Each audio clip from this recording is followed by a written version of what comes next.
Not George Washington or Thomas Jefferson or Alexander Hamilton, who does not deserve a Broadway play, being the father of American capitalism and American imperialism. We had the bloodiest labor wars in the industrialized world. Hundreds of American workers were murdered. Tens of thousands were blacklisted.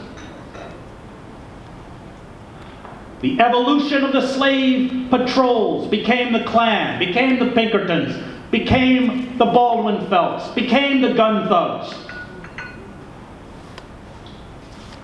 And as Zinn correctly pointed out, the expansion of our democracy was carried out by groups that never achieved formal positions of power.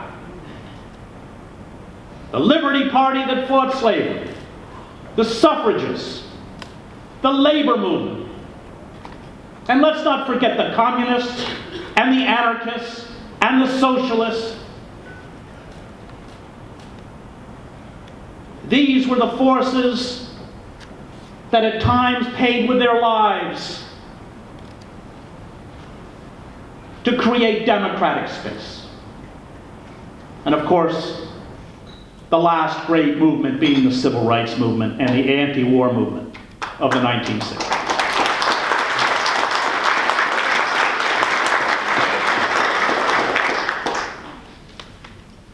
They did what I think we today in the left have failed to do. And that is to understand that power is always the problem. That we who care about justice have to understand that we will always stand in opposition to power, no matter who holds power. Politics is a game of fear. And if we do not make the power elites afraid, we fail. Appealing to the better nature of the power elites is a waste of time because it doesn't have a better nature.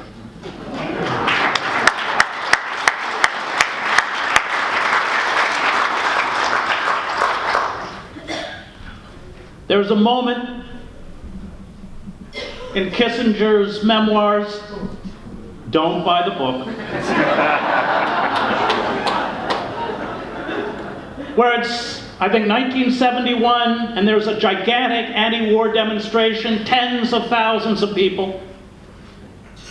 And Nixon, to protect the White House, has put empty city buses in a ring all the way around the property. And he's looking out the window, wringing his hands, going, "Henry, they're going to break through the barricades and get us." And that is just where we want people in power.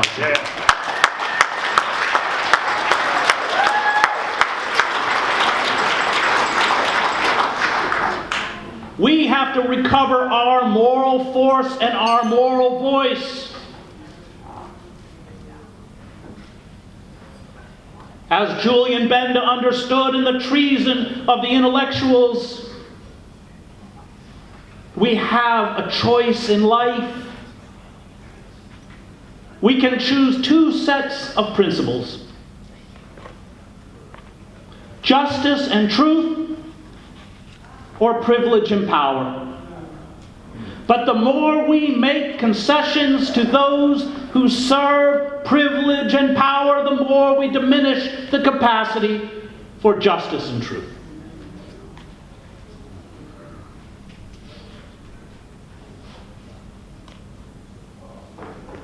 That assault, what Sheldon Wolin calls inverted totalitarianism,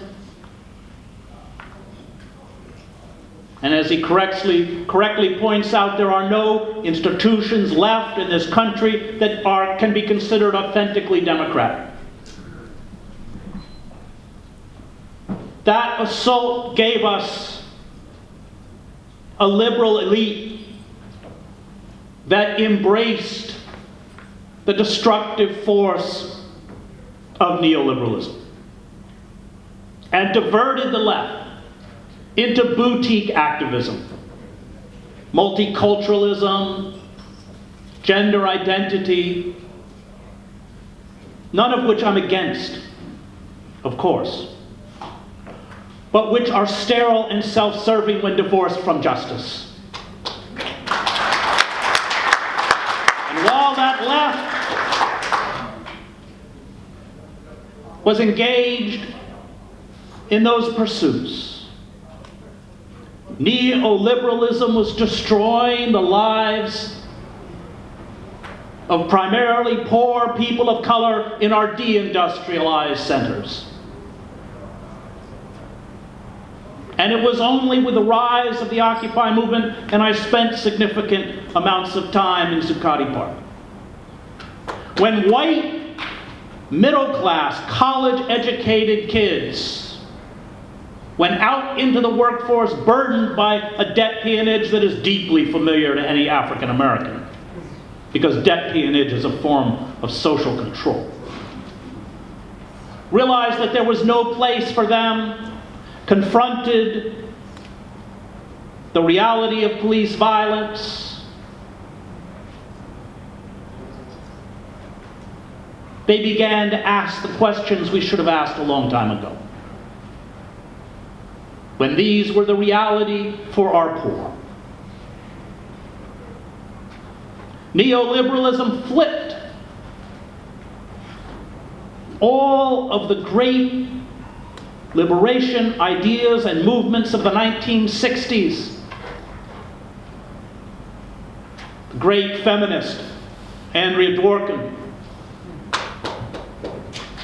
Feminism was about empowering oppressed women, not about electing a woman president or a woman CEO.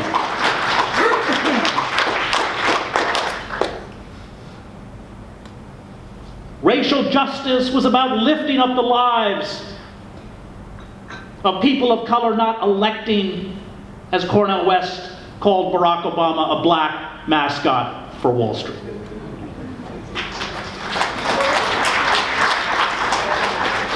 And that faux liberal class embodied by the presidency of Bill Clinton set us on the road to the demagogue Donald Trump. Because Clinton spoke in that traditional feel your pain language of liberalism while thrusting a knife into the back of working men and women and making war on black and brown people. Right.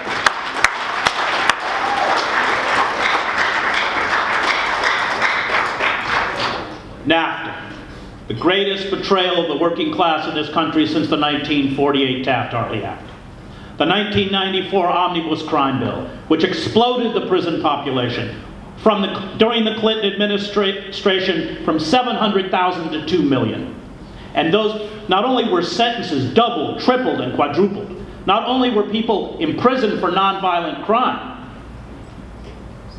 but huge amounts of resources, military resources, were given to our police to turn marginal communities, internal colonies, into brutal and lethal police states, where police can kill unarmed citizens with impunity, as they are doing now, 3.1 people a day.